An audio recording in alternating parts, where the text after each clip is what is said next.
Hello everyone, my name is Apostate. I make videos discussing Islam critically, hence the need for anonymity, and I recently decided to practice Islam for a couple of weeks as a sort of experiment to see if I could gain anything from it, and to see if it would awaken something in me, and in some ways it did. I'll talk about it more in an upcoming video, but today I want to continue reflecting on how Islam affected my mental health throughout the years. Most of the feelings and connections I'm about to share took me years to understand. When I was going through it, I didn't have a good grasp on what was happening in my head, and I was reluctant to link any of it to Islam. I suspect that if I came across a video like this a decade ago, I might have dismissed most of it or refused to watch it entirely. So if that's where you're at, I urge you to give it a chance, because some of this might apply to you. I've spoken in a previous video about how Islam stifled my curiosity, made me distrust myself, and riddled me with shame, guilt, and overthinking. Then it's no surprise that I've always felt burdened by a sense of dread and impending doom. Most people refer to that perpetual state of stress as anxiety, which is the first item on today's list. I was a Muslim for most of my life, having been born into it like almost all Muslims are. I didn't experience a life without Islam, so I can't be certain if religion was the sole cause of my obsessiveness and anxiety, but I know for a fact that it didn't help. While others were able to ignore or rationalize certain issues in Islam, I couldn't do the same thing. Every troubling question or contradiction was nearly impossible to ignore, which in turn made me anxious. I asked myself, why am I so suspicious? What's wrong with me? What if I die before I figure things out? What if God punishes me for not having blind faith? And how could I not stress and obsess over this? It felt like the biggest, most important problem of my existence, something I couldn't see a way to resolve. It didn't matter how many to-do lists I completed or how productive I was, there was always this one enormous and vague deadline hanging over my head. And back then, I was fully immersed in Islam. I read the Quran and I prayed 5 times a day, every day, or at least I really tried to. But imagine being reminded of something you find so deeply troubling 5 or more times a day.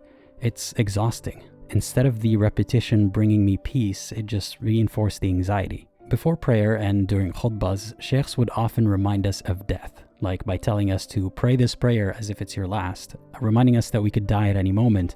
And if you were sinning at that moment, it would define your eternity. Because if you die while committing a sin, you're resurrected in a perpetual state of committing that sin.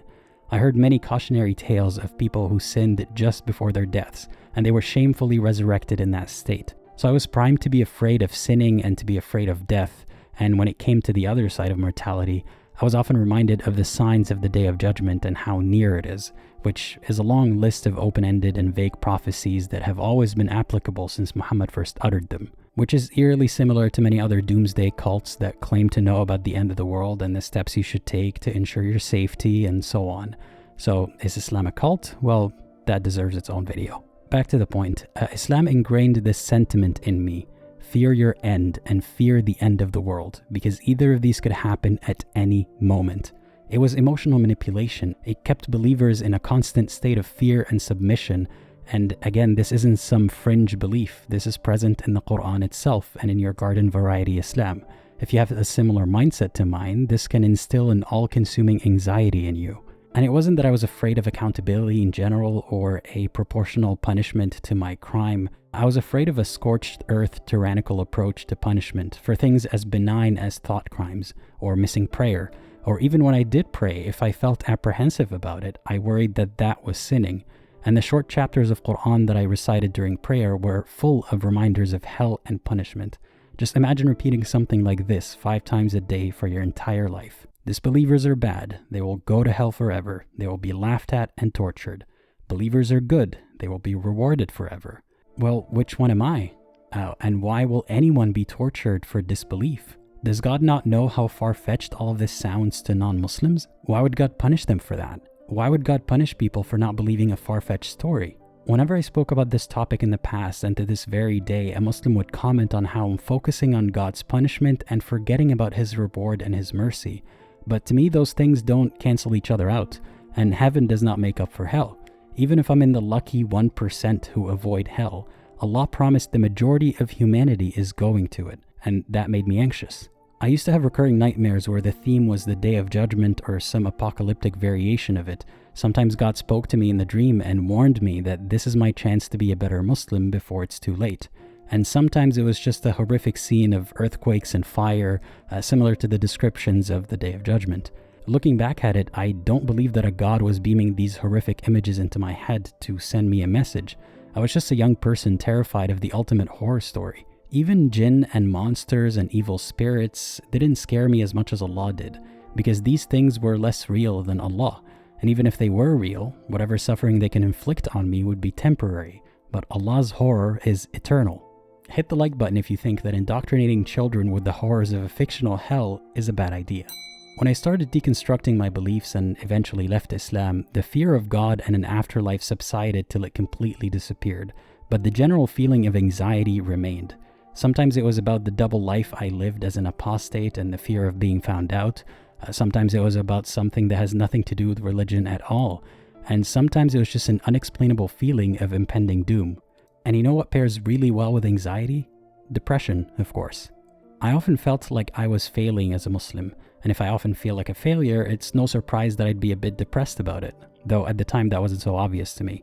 When depression started taking a toll on my grades and my social life, it was an unexplainable mystery. I mean, I was academically gifted and I had friends and I was in good shape. Then what's wrong? Why can't I get out of bed? Well, the main thing that wasn't going well for me is religion, but I was sure that that was unrelated, right? Like I just needed to pray on time and be a better Muslim, that's all. And what a massive blind spot that was.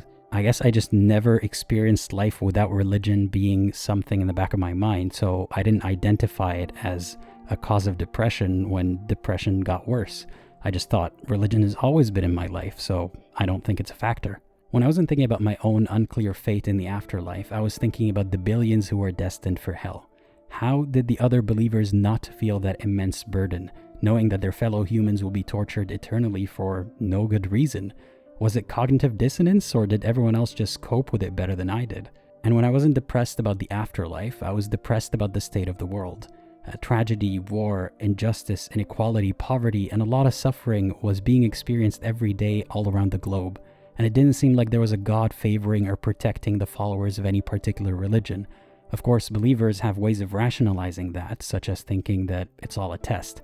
But even then, the world seemed indiscernible from one where there is a God that was favoring anyone. I felt so powerless and insignificant and hopeless because no matter what I do, I cannot help everyone.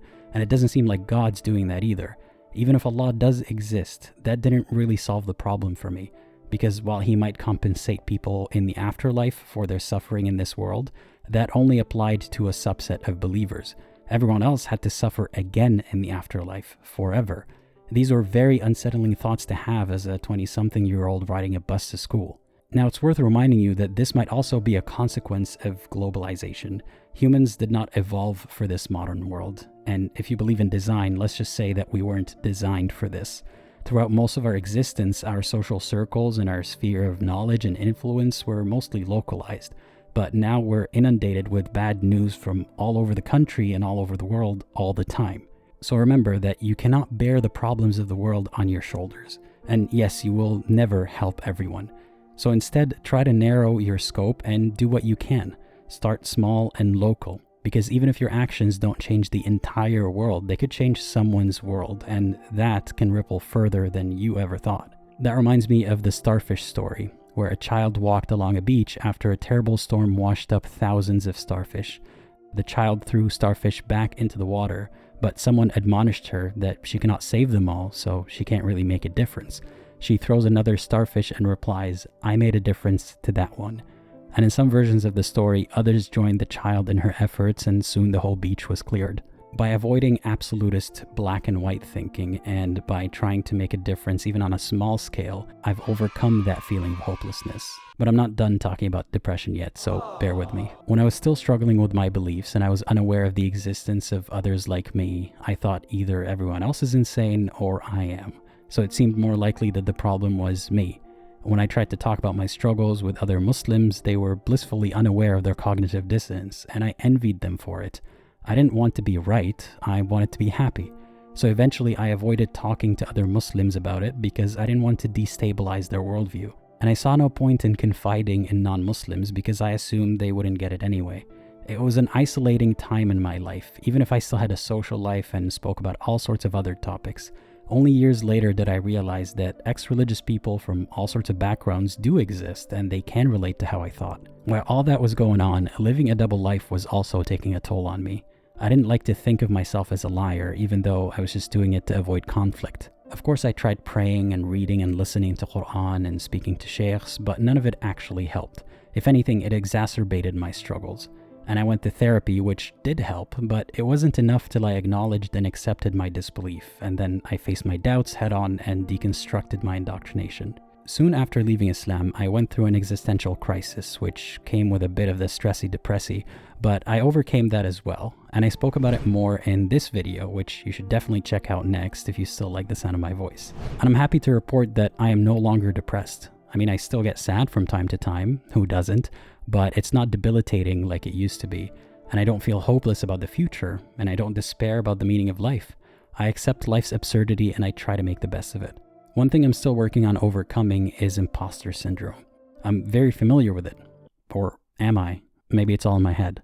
Impostor syndrome, also known as imposter phenomenon, is a psychological pattern where someone struggles to internalize their success and fears being exposed as a fraud despite clear evidence of their accomplishments. I used to assume that nobody questioned religion like I did, or at least no good person did. It was rare to come across anyone discussing Islam critically, especially during an era when access to the internet was expensive and limited. Even those who practiced less religiously than me, they didn't talk about a lack of faith. And even though I hadn't yet admitted to myself that I had valid doubts about Islam, I felt as if something was off about me, as if I'm an imposter among believers. And I never allowed myself to think that I am a good enough Muslim. I didn't want to get proud and complacent and end up in hell. Besides, no matter how diligent of a follower I was, I still had my questions, and I couldn't fall in love with the Prophet or the religion. But to an outsider, I looked like the model Muslim kid. MashaAllah, you have good grades, you have good manners, and you're proficient at reading Quran. Your parents must be so proud of you. But I hated being recognized as a good Muslim, because if I accept such compliments, would I be complicit in hiding my fraud? Would Allah punish me for not correcting those people? For all I knew, my death or the day of judgment could happen at any moment and reveal that I am not a good Muslim. I was warned to never assume that I'm going to heaven. Only Allah knew my fate, and He will reveal it to me in front of everyone else on the day of judgment, where I'll stand naked and exposed in every sense of the word. Of course, I didn't feel safe in my own skin. I didn't fit in with the religious Muslims because I knew I wasn't like them, and I felt uneasy around less religious Muslims because I didn't want to get used to being like them. Whichever way my personality came across, I questioned if I was faking it. Between all the lies, it was hard to know who I actually was and who I wanted to openly be. When I first left Islam, I wasn't open about it, so whenever a Muslim assumed I was one of them, I didn't object. And I kept up appearances with my family and most Muslims I knew, even though I wasn't trying to deceive anyone, and I was just going along with their preconceived notions. That still made me feel like an imposter. But with time, I became more confident and more open about my lack of belief. Outside this channel, I don't really draw attention to my apostasy, but I also don't shy away from it when it's relevant. And as a result, I don't feel like an imposter anymore when it comes to religion. But I got so accustomed to that feeling that it carried over to many other areas in my life. For example, when I got a good job offer before I even graduated university, I thought, oh, I must have tricked the new boss into liking me. Or maybe I fooled every interviewer in the process into thinking I'm smarter than I really am. Even when it comes to my work on this very channel, I often find myself doubting if I'm capable of making another good video or if I've done anything noteworthy so far. The point I'm trying to make is just because the initial cause of the feeling is gone doesn't mean that the feeling itself has been dealt with. Leaving Islam did not on its own fix all my problems, and there's not a switch that I can flip to get instantaneous results. I had to actively work on identifying and addressing all these issues, including my struggle to believe in myself. And I've made a lot of progress through affirmations and cognitive behavioral therapy, so I am winning the battle. It's just taking some time to undo decades of conditioning. To tell you the truth, there were 3 other items on the list I meant to talk about today: love, family, and superstition. But I need a break. Even after all this time, it takes a good amount of energy to confront my problems and talk about them openly. But if there's enough interest, I'm happy to explore the rest in a future video. You might be wondering, why are you doing this to yourself? Let's get one thing out of the way. I've said it before and I'll say it again. None of this is meant to disprove Islam, because Islam has not been proven to begin with. Whether you believe it's true or not, these are the effects it had on me and many other believers and ex-believers. Also, I didn't leave Islam because it hurt my mental health. It hurt my mental health because I didn't see leaving as an option, and my indoctrination compelled me to remain Muslim for way longer than I should have. And I'm not sharing all this deeply personal stuff to fish for sympathy. I'm sharing for the benefit of the audience. Whether you're Muslim or not, you might be able to identify with some of what I said. And in that case, I wish to give you hope that it can and does get better. But you cannot begin healing without understanding your struggles.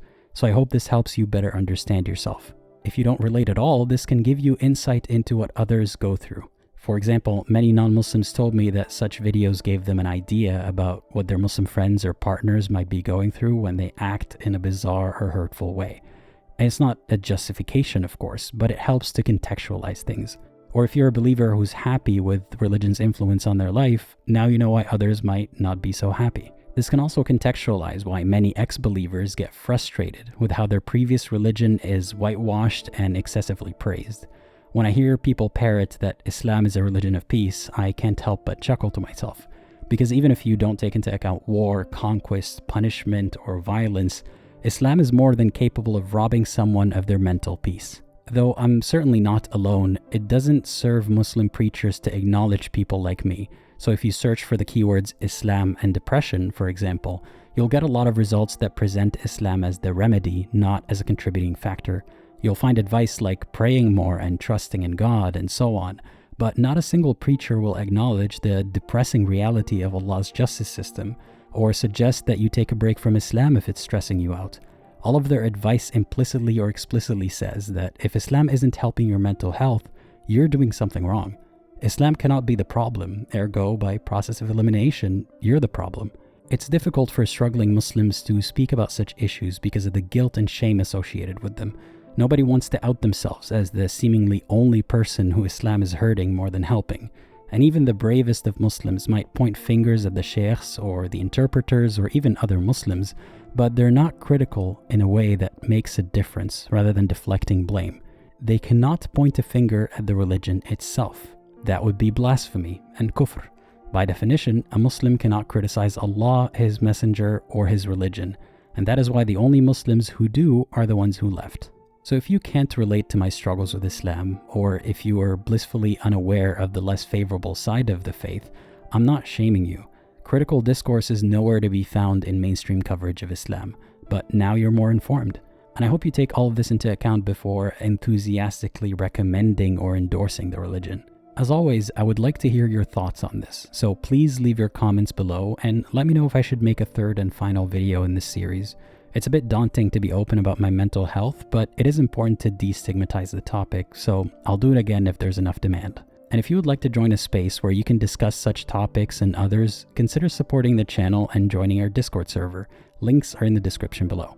Thank you for watching, and a special thank you to all the supporters who enable me to do what I do. I cannot understate how essential your help has been, and I really cannot do this without you. As always, think critically and think for yourself. And consider watching one of these videos next.